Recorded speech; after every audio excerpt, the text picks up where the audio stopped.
Racist officer embarrasses black veteran, regrets it instantly after one sentence. The late July sun beat down over the town of Shreveport, Louisiana, heating the asphalt until it shimmered. On the corner of Red River Boulevard, a small group of people waited at the bus stop, their shadows long and restless. Among them stood a black woman in her early 40s, wearing a faded army green jacket, jeans, and worn leather boots. Her short-cropped hair showed flecks of gray at the temples, and a pair of aviator sunglasses hung from her collar. Her name was Serena Jameson, though nobody at the stop knew that yet. They didn't know she had spent over a decade in the U.S. Marine Corps, nor that she had once pulled her commanding officer out of a burning Humvee during a night raid in Kandahar. All they saw was a woman who stood tall, hands clasped in front of her, breathing steady, as if the heat didn't touch her at all. Across the street, a patrol car idled beside a hydrant. Inside, Officer Travis Bell, mid-30s, leaned on his elbow, chewing gum and squinting beneath his Ray-Bans. Bell had a reputation, smug, cocky, and always one push away from unnecessary escalation. He didn't recognize Serena. He didn't care to. He saw a black woman standing confidently, alone, in a predominantly white neighborhood, and for him that was enough to warrant attention. He stepped out of the car slowly, adjusting his belt, letting the sound of his boots crunching on gravel echo across the street. He crossed traffic with the swagger of someone who believed the badge gave him the right to question anyone, anywhere. Serena didn't flinch when he approached. She didn't look away, didn't shrink, didn't reach for her phone like the teenager next to her just did. Bell stopped 2 feet from her. "Ma'am, I'm gonna need to see some ID," he said, voice syrupy smooth but sharp underneath. Serena blinked once. "I'm just standing here waiting for the bus." Bell shifted, looking around like he was confirming some crime no one else could see. This neighborhood's had some break-ins lately. "Just being cautious." A white man in a golf polo looked up from the bench. "She's been standing here the whole time, officer. Ain't caused no trouble." Bell ignored him. "ID," he repeated, tapping the clipboard tucked in his belt. Serena slowly reached into her inner jacket pocket, pulled out her wallet, and handed over her driver's license. He snatched it like she'd been hiding it. "Serena Jameson," he read aloud. "New to the area?" "I've lived here 3 months," she replied. "Moved down to help care for my father." Bell whistled low, then held up her ID toward the sun like he was checking for invisible ink. "I'll be right back," he said, "just making sure this is legit." Serena nodded once, her jaw set. As he turned away, a whisper of conversation floated between 2 teenagers sitting on the bench. "Why's he messing with her?" "Because he can." Bell returned 3 minutes later, sunglasses now tucked into his shirt, revealing pale blue eyes that narrowed when he handed back the ID. "Funny thing is," he said with a smirk, "you stand real straight. Military?" Serena gave the faintest nod. "Retired. Staff Sergeant, 3rd Battalion." Bell laughed under his breath. "You know, some people come back from the military thinking they're better than everyone else." Serena's lips parted just slightly.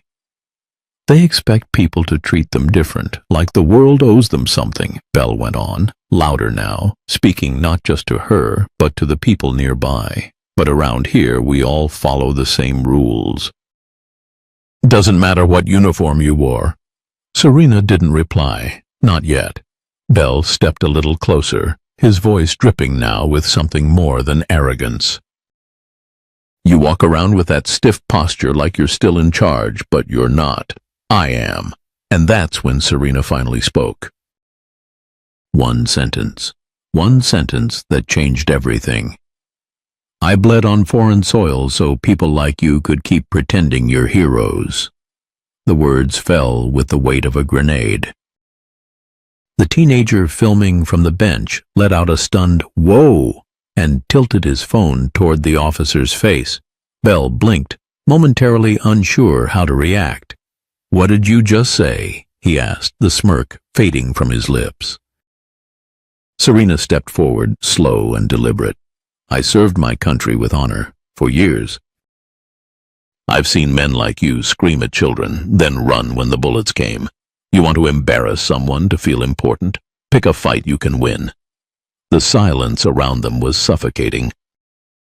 A woman passing by with grocery bags stopped mid-step. Bell's mouth opened, then closed.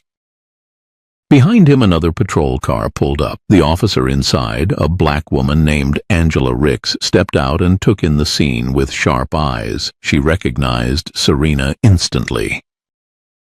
They had served in the same unit for a year in Afghanistan. "Staff Sergeant Jameson?" Officer Ricks called out, walking up. Bell turned. Ricks nodded with quiet respect. "Didn't expect to see you back here," Serena offered a tired smile. "Just visiting my father." Ricks glanced at Bell, whose face had gone pale. "Is there a problem?" Bell cleared his throat. "We had a call about suspicious activity." "No, we didn't," Ricks replied. "Dispatch hasn't said a word." Bell's mouth worked silently. Ricks turned to Serena. "Let me walk you to your bus." They walked away together, leaving Bell standing on the sidewalk, eyes burning with a mix of embarrassment and fury. Behind him, the teenager's phone was still rolling. A voice on the video muttered, "Bro, just got schooled by a Marine." And by nightfall, the clip would have 300,000 views and a new title, "One Sentence That Shut Down a Racist Cop." Serena didn't smile as she got on the bus. She didn't need to. She had said her piece, and for the first time in a long time, someone like Bell had been forced to hear it. By the time Serena stepped off the bus in the Highland District, the clip had already begun making its rounds online. She didn't know yet. Her phone was still tucked away in her jacket, but a digital wildfire was building. Teenagers had reposted it on TikTok. A local activist group picked it up with a caption that read, "This is what calm power looks like." Onlookers who had stayed silent in the moment were now sharing their perspectives in comment sections like, "Confessions too long held in."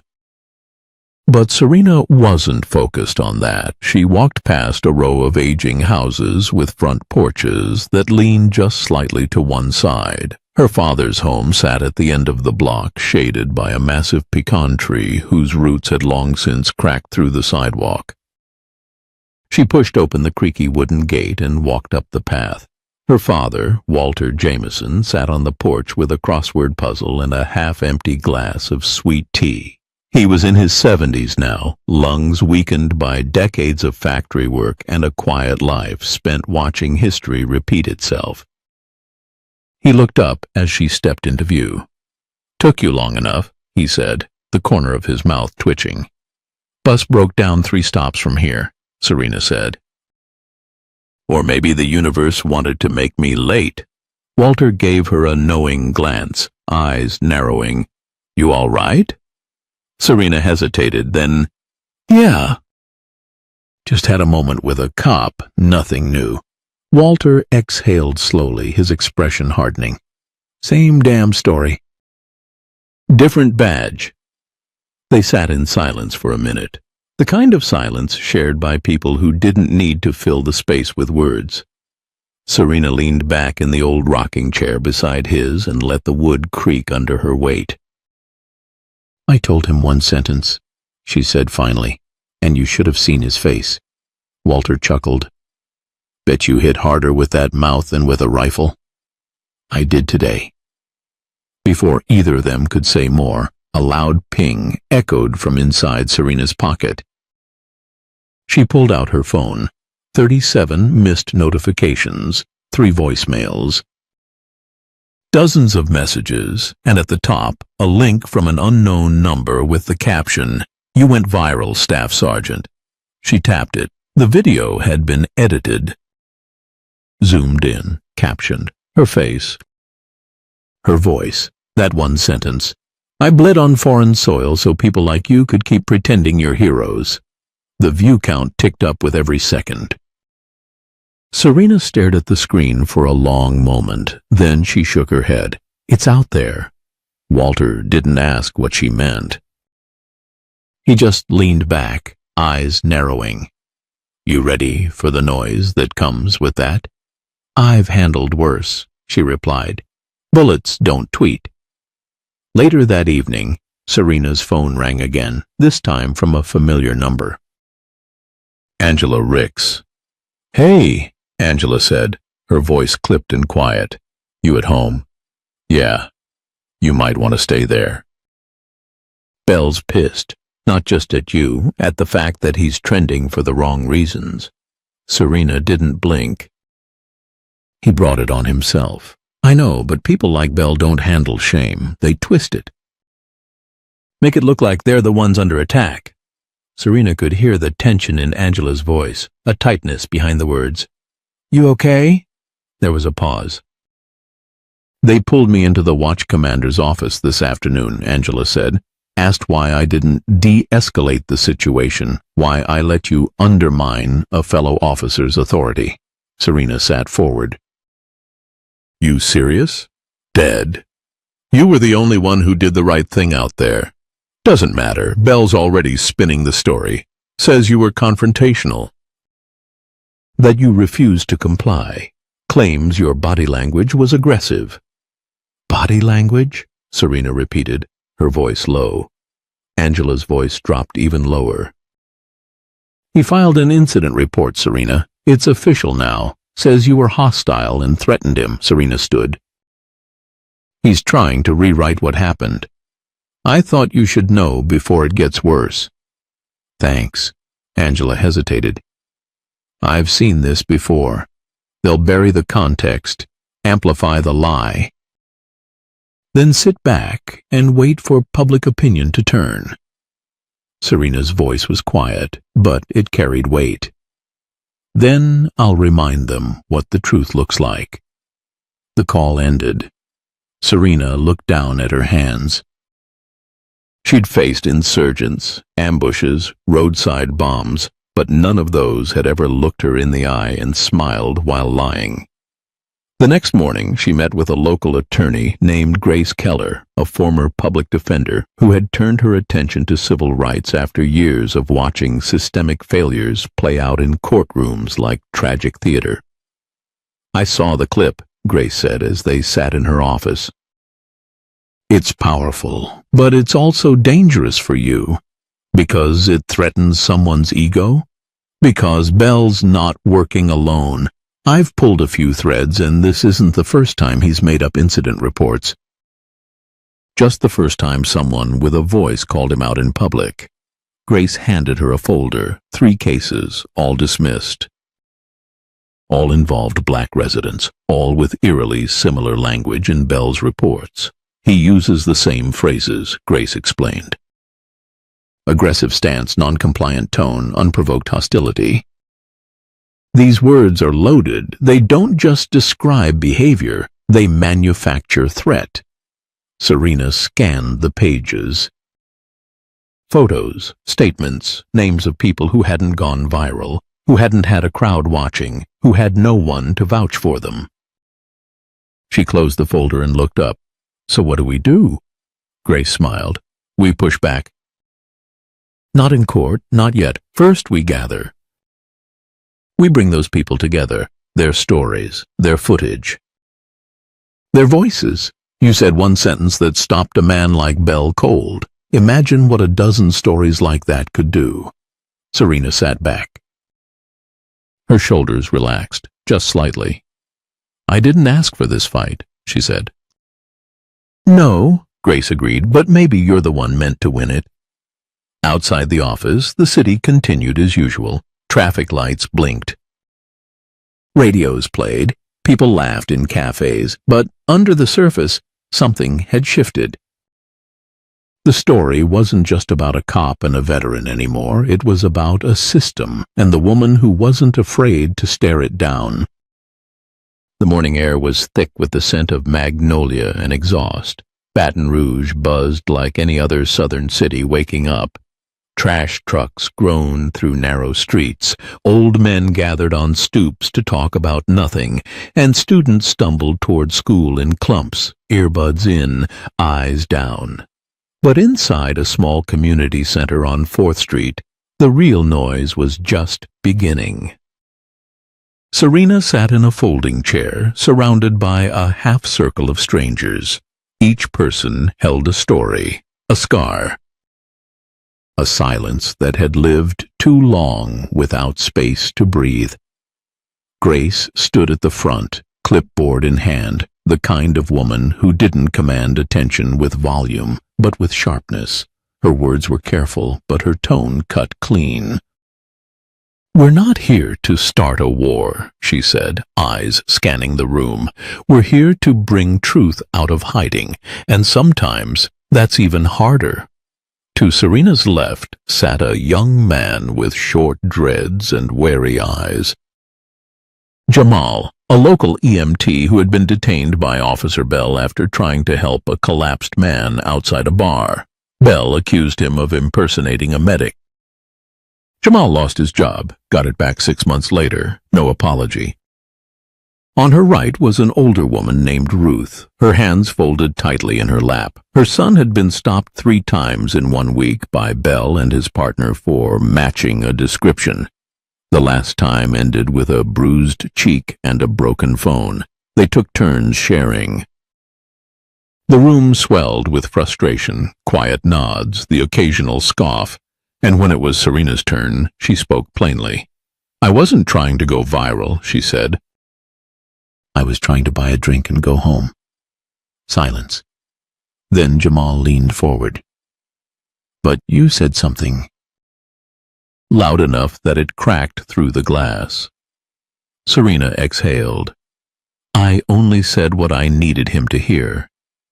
Grace walked over and placed a small recorder on the table. "Say it again," she said. So Serena repeated the words that had started it all. And this time, when they left her mouth, they didn't land on just one man. They wrapped around every person in that room like armor. By the time they finished, Grace had 3 hours of testimony. Raw, unfiltered, names, dates, audio clips, cell phone videos, documentation, enough to construct not just a case but a pattern. Later that night, Serena sat on the edge of her bed, laptop open. Her inbox was a wildfire of news inquiries, requests for interviews, offers from national networks. But she didn't answer any of them. Instead, she opened a blank email. To Civilian Review at brjustice.org. Subject, formal statement from SSG Serena Jameson, U.S. Army, return. In the body, she began typing, not as a victim, not even as a soldier, but as a citizen. I'm submitting this report not only on my behalf, but on behalf of the others whose voices have been silenced under layers of official language and falsified accounts. This officer did not make a mistake. He followed a script, one I've now heard word for word from others. This is not about misunderstanding. This is about misuse of power. I am requesting a formal civilian oversight investigation. She paused. Then added a line, "You don't need my uniform to believe me. You only need to pay attention." She hit send. The next morning, the first real twist came. Angela called, her voice low and urgent. "You need to see this." Serena turned on the TV just in time to catch the 8 a.m. news feed. There, standing behind a podium with the city seal shining faintly behind him, was Officer Bell, clean-shaven, pressed uniform. A rehearsed humility in his tone. "Last week's incident has been misunderstood," Bell said, carefully chosen words falling from his lips like pebbles into still water. "My intention was never to escalate." I approached Miss Jameson with caution due to a report of a suspicious individual in the area. Her reaction was unfortunately hostile, but I regret that the encounter became confrontational. I have always served this community with integrity. Serena narrowed her eyes. "And as a veteran myself," Bell continued, "I take great offense to any implication that I would disrespect someone who served." Serena froze. Angela's voice cut in. "He's claiming he was in the military." "He wasn't," Serena said flatly. Grace called 20 minutes later. "He's bluffing," she confirmed. "Our PI ran his records. No enlistment. Nothing. His file's clean." "But he's banking on no one digging." "Then let's dig," Serena replied. That afternoon, Grace sent a press release to 3 trusted outlets. It included the body cam transcripts from previous incidents, civilian complaints, and a bold headline: "Multiple residents accuse Officer Bell of patterned abuse. Now claims to be a veteran without proof." And as it turned out, that was the sentence that flipped the narrative. Within hours, the Baton Rouge Veterans Association released a statement. "Officer Bell is not a member of our records, nor has he ever applied for membership in any capacity." A local radio host caught the scent of scandal. "So he lied on live TV about being a vet."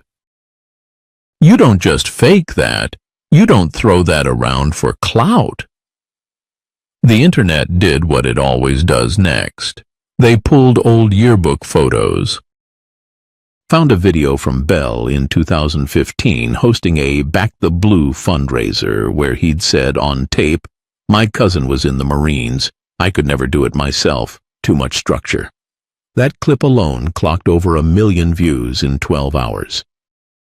But the final nail came from a quietly shot video that surfaced on Twitter, filmed months before Serena's incident. It showed Bell confronting a delivery driver in a parking lot, screaming that he looked shifty. The driver, also black. Also calm, the same words, same tone.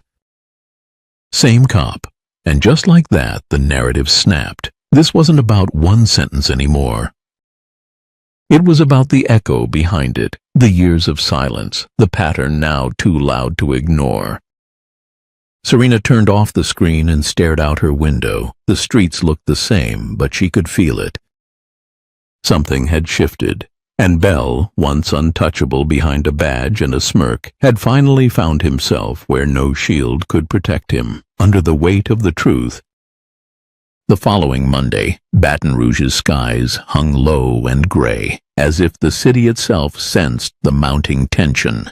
It had only been 5 days since Serena's statement was released, and already her phone had become a battlefield. Journalists, activists, trolls, law firms, retired service members. The flood was relentless, but it wasn't until a call came from a restricted number that Serena realized how far this was going to go.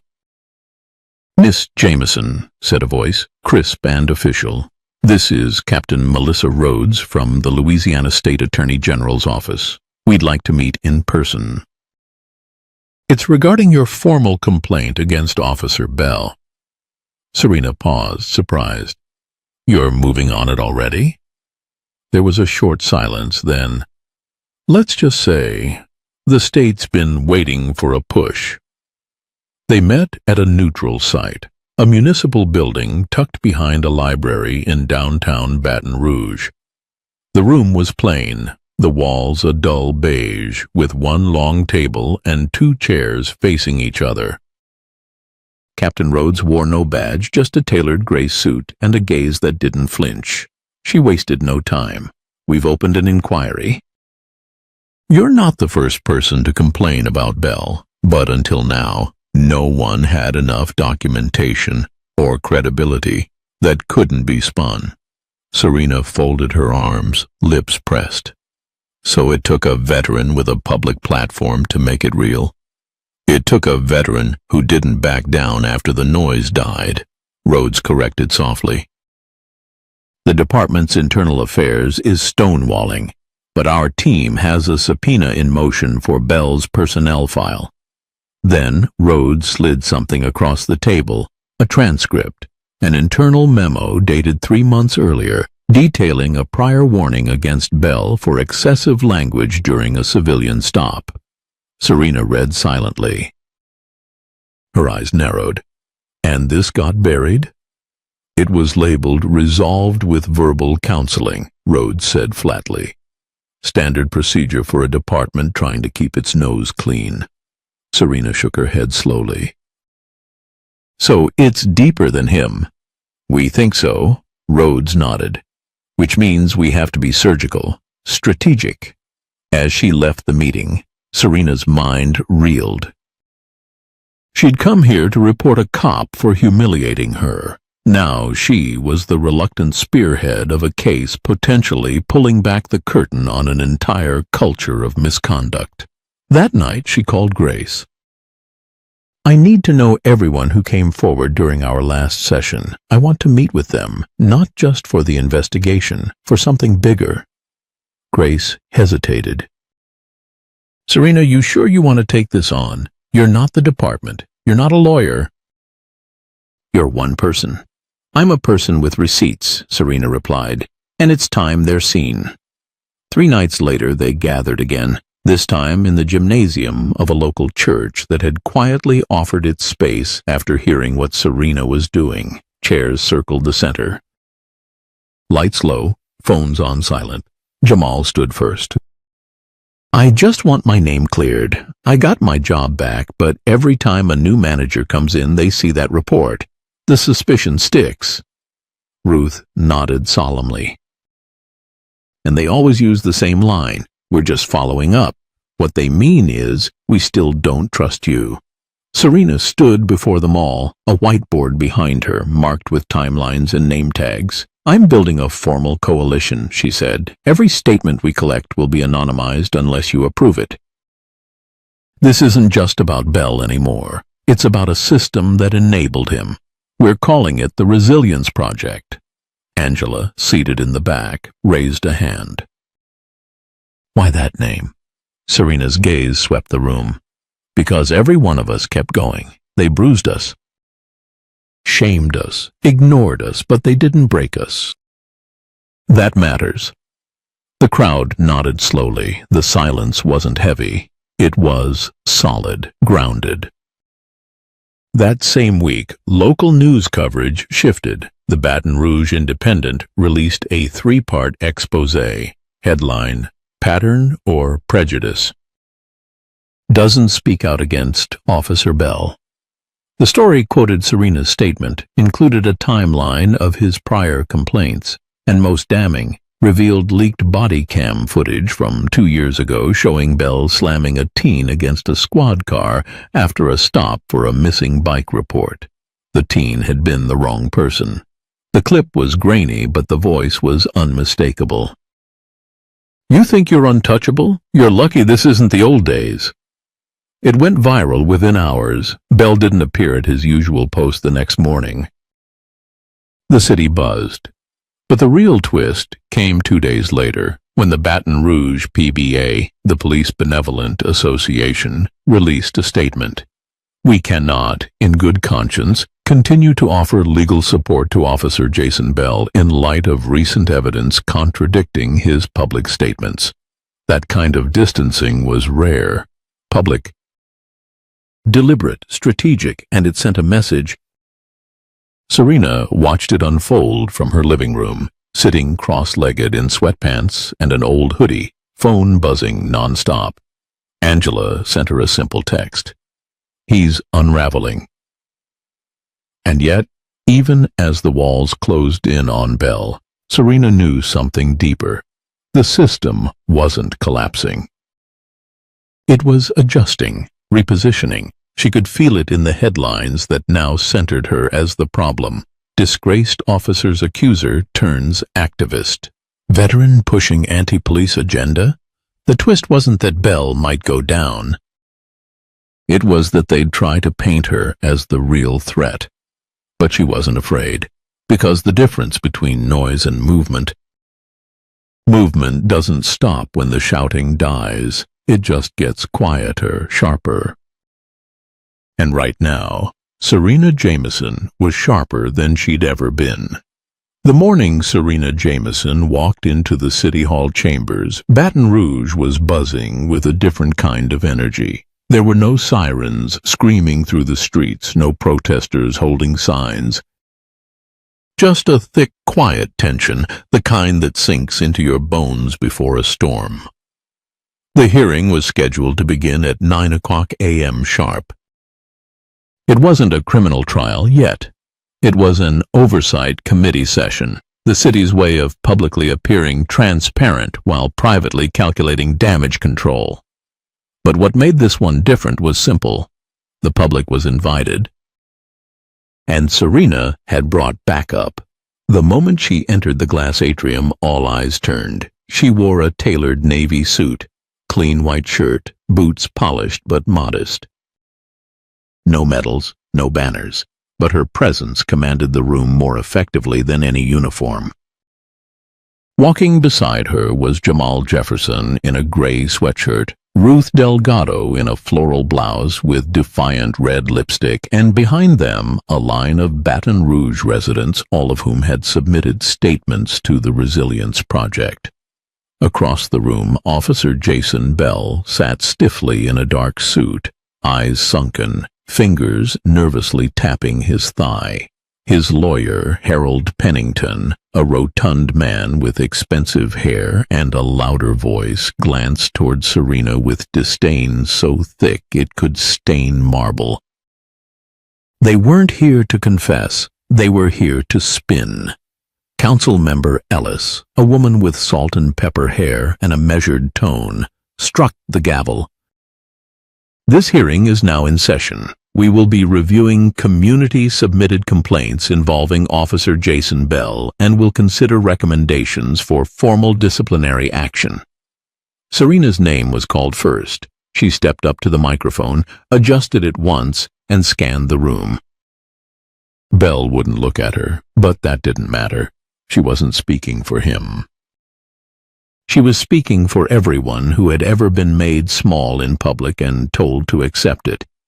My name is Serena Jameson. I served 8 years in the United States Air Force, including 2 combat deployments. I hold an honorable discharge and a master's in clinical psychology. On March 14th, I was publicly humiliated, restrained, and accused of threatening behavior for the crime of walking while black and female. Pennington immediately stood up. Objection to the characterization. That hasn't been proven. This isn't a courtroom, Council Member Ellis reminded. Miss Jameson, continue. Serena nodded. I have submitted video footage, a copy of my military ID, and audio from nearby surveillance that captured Officer Bell's remarks. But this isn't about documentation. It's about normalization. How often does an officer use that tone? That posture? How many people here have experienced it and stayed silent? The room stayed still. Then she added, and when he pushed me and said, "Don't play soldier in my streets," I realized it wasn't just about me. It was about the message he wanted to send every time he saw someone who looked like me stand tall. The silence was interrupted by Ellis. Thank you. Is there anyone else from your group who wishes to speak? Jamal rose. He didn't look like a speaker. His jeans were worn, his voice was raw, but when he spoke, the room straightened. I got stopped last year for walking my dog without a leash. Bell slammed me against my own front gate, said I was aggressive. My ribs were bruised for 3 weeks, no charges filed, just fear left behind. Then Ruth. He said I was trespassing outside my own cousin's house. I told him I was waiting for her to come home. He told me, "You people always got an excuse." I thought about complaining. But I didn't think anyone would believe me until Serena stood up. And so the stories came, one after another, some shaky, some furious, but each one layered the truth like bricks on a wall too solid to ignore. Bell sat frozen, jaw clenched. His lawyer leaned in to whisper, but Bell brushed him off. His face was twitching in a way he couldn't hide anymore. The real twist came not during Serena's statement, but afterward, when Councilmember Ellis announced that the committee had received an anonymous file from inside the Baton Rouge PD.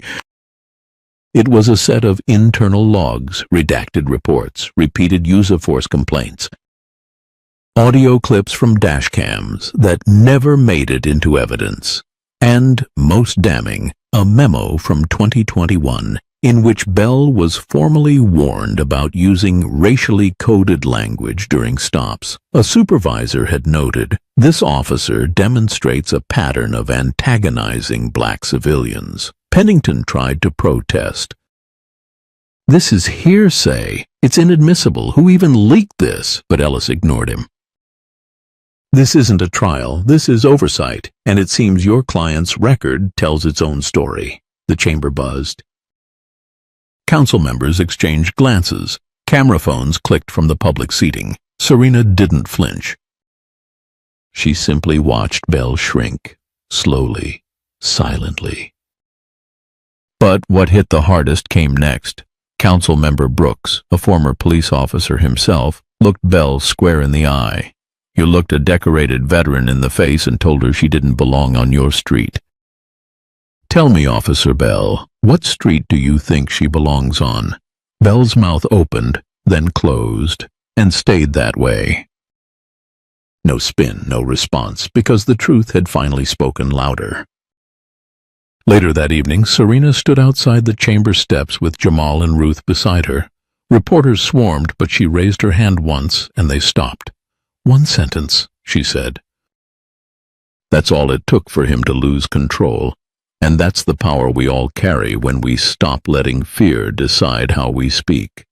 And with that, she turned and walked away, not out of defiance, but with purpose. Because the fight was no longer about defending herself, it was about leading a city into facing what it no longer could deny. The next 48 hours moved with a strange rhythm, calm on the surface, volatile underneath. Serena had returned to her apartment with dozens of voicemails waiting, most supportive, some laced with venom. She ignored them all. She knew the real storm hadn't hit yet. The oversight hearing had changed the air in Baton Rouge. Local stations ran split-screen broadcasts, one showing Serena's speech, the other showing Jason Bell sitting silent as his record was read out loud. But while Bell's public image crumbled, something more dangerous began to brew online. A short clip, just under 14 seconds, circulated that night, cropped tightly, grainy, muted. It showed Serena turning to Bell and saying something. The caption? "This is why they hate the uniform." She had never said that. But facts mattered less than framing. Right-wing blogs picked it up first, twisting the hearing into a witch hunt, claiming that Serena had turned a personal vendetta into an attack on the police. The phrase "dishonorable veteran" trended briefly on a fringe platform. Serena's full military record, once praised, was now picked apart by people who had never worn a uniform. Eli Calder was the first to call her the next morning. "You need to see this," he said. "They're building a counterstory." She already knew. She sat in her living room, a thin light falling across the floorboards, her fingers scrolling through a feed that looked nothing like the city she had spoken to 2 days ago.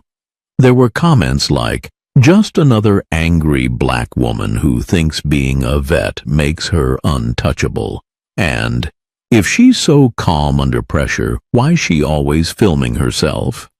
The real twist came that afternoon when the police union released a formal statement defending Officer Bell. We stand behind Jason Bell as an officer who has served his community for 17 years. In light of recent public spectacle and media manipulation, we caution against hasty judgment. Officer Bell deserves due process." The words "public spectacle" hit Serena like a slap. They weren't just defending Bell, they were painting her as the antagonist. The soldier who stood straight was now the agitator. The veteran was now the threat. That evening, a friend from her old unit, Lieutenant Raymond Boone, called her from San Diego. "You want me to speak out?" he asked. "No," she said, her voice low but firm. "Not yet." He paused. "You sure?" "I'm not here to defend who I am. I'm here to remind them what they've become." Later that night, Serena met with Eli in the back corner of a quiet downtown cafe. He had a folder under his arm and a look in his eyes she hadn't seen since the first time they'd met. Restless resolve. "I dug up Bell's transfer files," he said. "He requested this district." "You know why?" She shook her head. Eli pulled out a document and placed it between them. It was a handwritten note from Bell's personal application. One line stood out. "I prefer patrols in high-density areas." "You get real policing done there." Serena blinked. "That's dog whistle language." "Not just that," Eli said. "Check the precinct's internal incident map." She leaned over as he flipped the page. Every single complaint, everyone, comes from the same 3 neighborhoods, predominantly black, lower income, and all suppressed under the same claim. No body cam evidence available. She exhaled slowly. So he knew where he could operate without oversight. And the department let him. They sat in silence for a beat, then Serena whispered, "It's not just about Bell anymore." Eli nodded. "You ready for that? I didn't come this far to sit quietly while they rewrite me." The next morning, Serena posted a statement, not through a press release or a media agent, but a plain-spoken letter published on her own blog, which she'd barely used since leaving the military. No dramatic graphics, just words. "I served my country with honor. I spoke out because silence has never protected us. And if my calm in the face of aggression is threatening to some, then perhaps it's not my tone that needs examining, but the system's reaction to it." The post went viral within 6 hours. But it was what happened next that shifted everything. A whistleblower from the department, anonymous, using a secure channel, leaked footage from a squad room meeting 3 weeks before Serena's incident. In it, Bell stood before a group of officers and said jokingly, "These activists think they can film us into submission. Just wait till one of them tries me. I'll have them in cuffs before they hit record." It was chilling, not because of the words, but because of the laughter that followed. Dozens of officers, no one objected. No one walked out. The public had their twist now. Not the edited clip. Not the distorted veteran narrative, but proof on tape that the problem wasn't just one man, it was a culture. That night, as Serena scrolled through comments again, something felt different, not less hateful, but more fractured. More people speaking up, more asking questions. And in the middle of it all, Serena Jameson stood. Not because she had planned to be a symbol, but because in a system built to break your silence, speaking even one sentence of truth could be an earthquake. The sentence Bell would regret forever wasn't shouted or forced. It was calmly spoken, a mirror he couldn't avoid. And now, the cracks were spreading. Serena stood in the mirror of her modest Baton Rouge apartment, fastening the last button on a crisp navy blouse. The light from the early morning sun slanted across the floor, golden and warm, but her chest felt heavy, like armor. In the past few days, the pressure had grown sharper. Threats had flooded her inbox. Talk radio hosts painted her as a danger disguised in discipline. Police unions doubled down. But the public, they were no longer silent. A growing tide of residents began to demand answers from their local officials. A petition calling for a federal investigation into the Baton Rouge Police Department had reached over 300,000 signatures. Local pastors preached about institutional repentance. A group of veterans, black and white, marched through downtown holding placards that read, "Silence isn't neutral," and "Honor doesn't fade under skin." Still, inside the department walls, a counter-movement was building. That morning, Officer Jason Bell stood behind closed doors with a team of his longtime allies, men who had climbed ranks beside him, who had laughed at his jokes, silenced complaints, and now felt cornered. "They want blood," Bell muttered, pacing the length of the room. "They think throwing me out will save the rest of them." Captain Maurice Lanning, nearing retirement, crossed his arms. "It won't. They'll come for the rest of us next. This is about reshaping the whole damn narrative." Bell stopped pacing. "Then maybe it's time we shape one of our own." A few heads turned toward him. "What are you suggesting?" Bell leaned in. "She's not just going after me. She's going after the department. If we expose something, anything, that calls her credibility into question, it flips the whole game. You want to dig into her past?" "Not just dig," Bell said. "We plant." The plan was reckless, dangerous, but desperation made men bold. By midday, anonymous sources started feeding fringe news sites with fabricated claims, alleged disciplinary actions during Serena's deployment.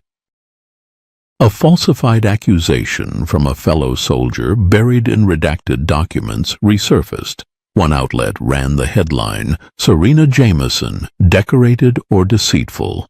She saw it. Her phone buzzed repeatedly.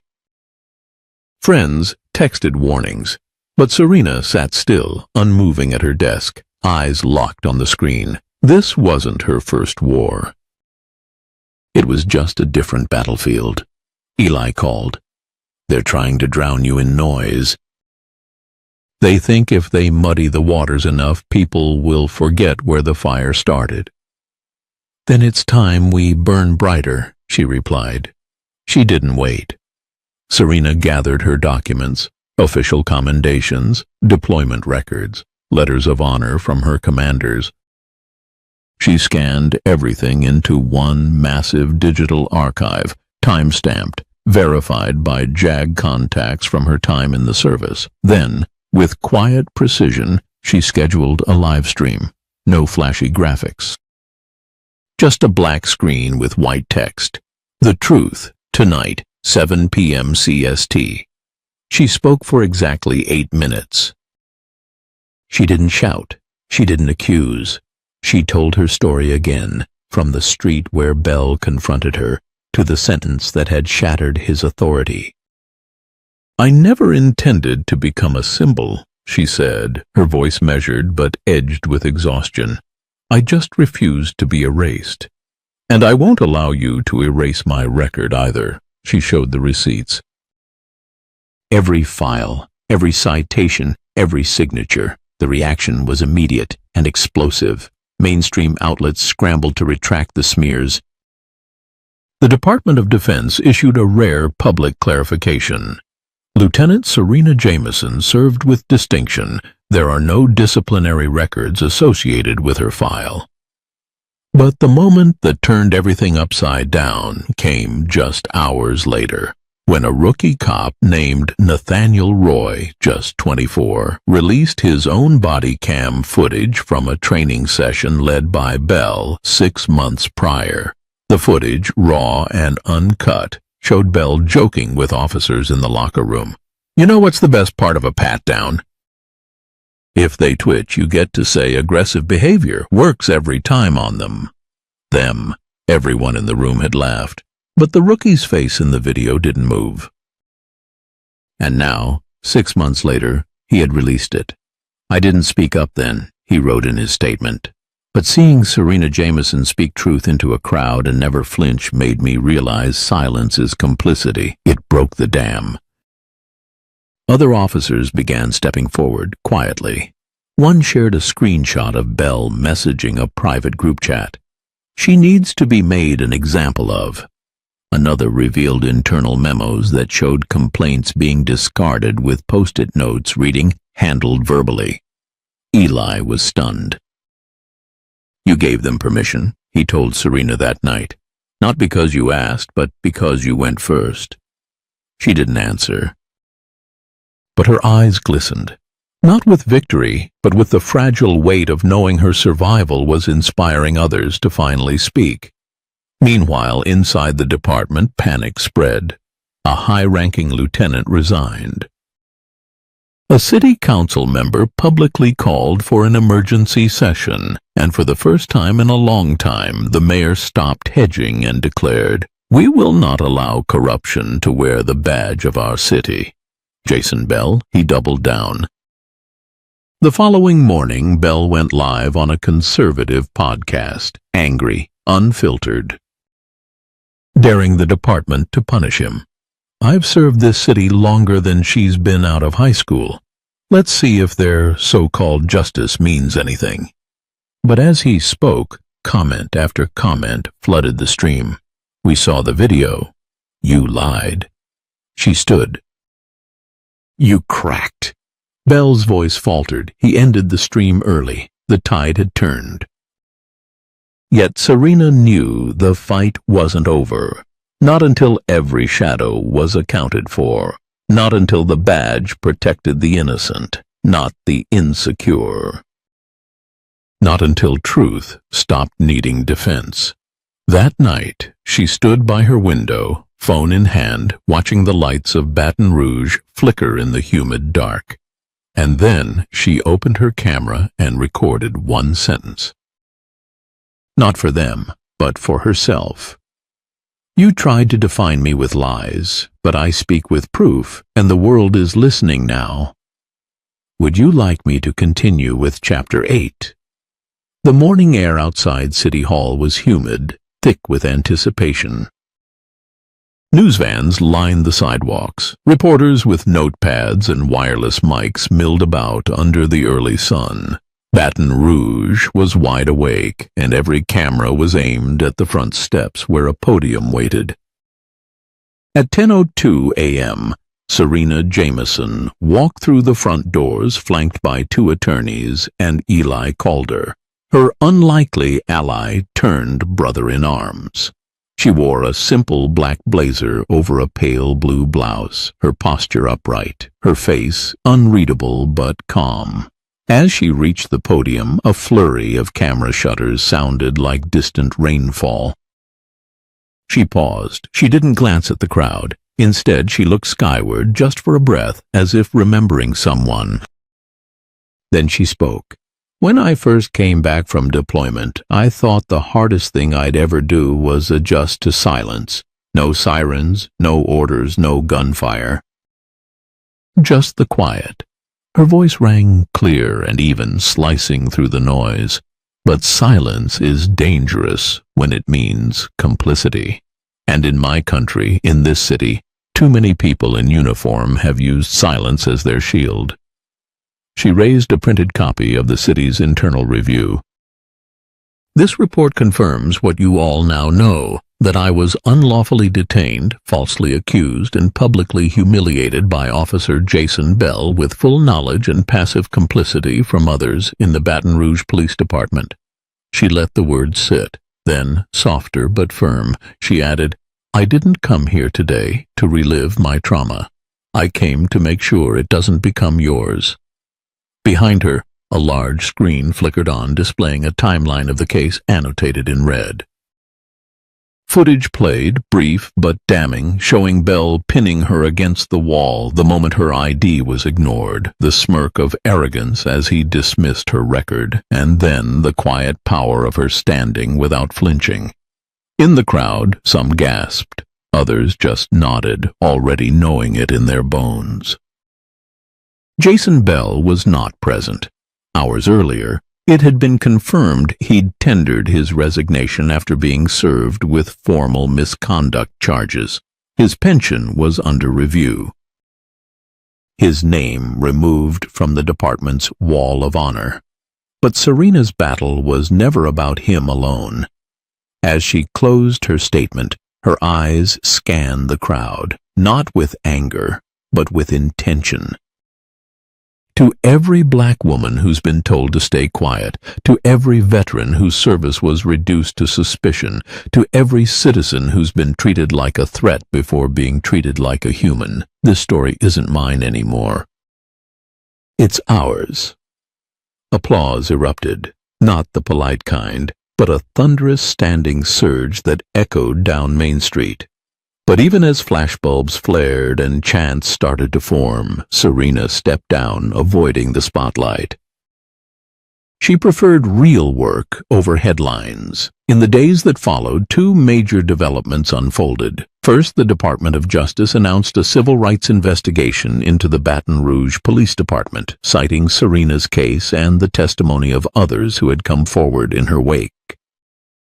Second, a bill began circulating in the Louisiana state legislature, the Jameson Accountability Act. If passed, it would require independent civilian oversight of excessive force complaints and mandate the release of unedited body cam footage within 48 hours of any use of force incident. Meanwhile, Serena returned to the community. She didn't open a nonprofit or start a media tour. Instead, she quietly launched an after-school leadership program for at-risk girls, especially children of veterans, calling it Stand Tall. One afternoon, weeks later, she sat on a park bench outside the center, sipping iced tea from a plastic cup when a young girl no older than 12 approached her. The girl had braids and wore a backpack with patches from military bases across the country. "Miss Jameson?" the girl asked softly. Serena turned, smiled. "Yes?" "My mom showed me your video. She said, 'This is what strength looks like.'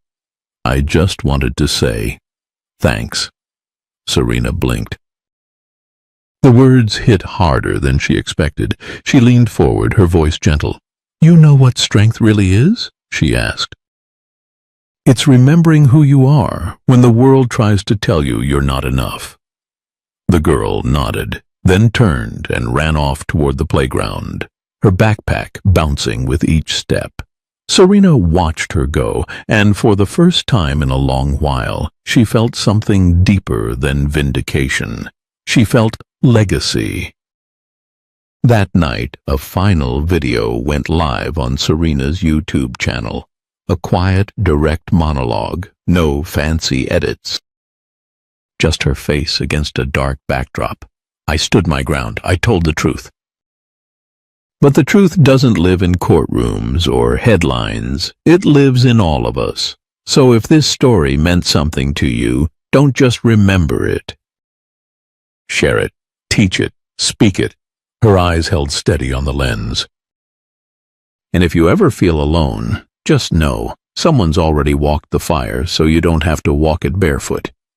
She looked down, reached for a letter, and held it briefly to the camera. Caleb's letter, slightly wrinkled, now framed in soft glass. Justice isn't loud. Sometimes it whispers.